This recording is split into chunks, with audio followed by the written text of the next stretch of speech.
Access Only is an authority level on Virtual Keypad.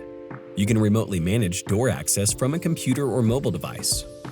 Here's how to get started using Virtual Keypad. You have received an email to create your Virtual Keypad account. If you have any issues finding the email, check your spam folder or contact us for additional help. Open the email and select Set up Account. Create a password for your Virtual Keypad account. Now, access Virtual Keypad either from a browser or download the app from your App Store. Enter your email and the password you just created and tap Login.